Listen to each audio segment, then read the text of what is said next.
कितवी शिकलेत, त्यांचं शिक्षण नेमकं कुठून झालंय याबद्दल फक्त राजकीय वर्तुळातच नाही तर सोशल मीडियावर सुद्धा सतत चर्चा सुरू असते। त्या मुद्द्यावर मीम्स सुद्धा म्हणतात। दरम्यान 2016 मध्ये केंद्रीय माहिती आयोगाने म्हणजेच काय तर CIC ने आदेश दिलेले की 1978 साली दिल्ली विद्यापीठातून BA परीक्षा उत्तीर्ण झालेल्या सगळ्या विद्यार्थ्यांची नोंद तपासायची। खरं तर मोदी हे उच्च शिक्षित आहेत असं कायम सांगितलं जातं। मोदींनी 1978 मध्ये दिल्ली विद्यापीठातून BA ची पदवी घेतलेली, पण पंतप्रधानांची पदवी सार्वजनिक करण्याचे निर्देश देण्यात आल्यावर हा निर्णय उच्च न्यायालयाने रद्द केलाय।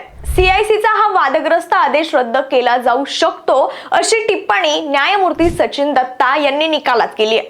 माहिती अधिकारापेक्षा खासगी अधिकार जास्त महत्त्वाचा असल्यानं CICचा आदेश रद्द केला जावा असा युक्तिवाद विद्यापीठाची बाजू मांडताना सॉलिसिटर जनरल तुषार मेहता यांनी केलेला। तर दुसरीकडे पंतप्रधान मोदी यांच्या पदवीचे रेकॉर्ड न्यायालयासमोर सादर करण्यास आम्ही तयार असल्याचं विद्यापीठाकडून सांगण्यात आलेलं। व्यापक लोकहितासाठी पंतप्रधानांच्या पदवीच्या माहितीचा खुलासा होणं हे गरजेचं असल्याचं अर्जदार नीरज शर्मा यांचे वकील संजय हेगडे यांचं म्हणणं होतं। खरं तर पंतप्रधान नरेंद्र मोदी यांची पदवी हा मागच्या काही वर्षांपासून वादाचा विषय बनलाय।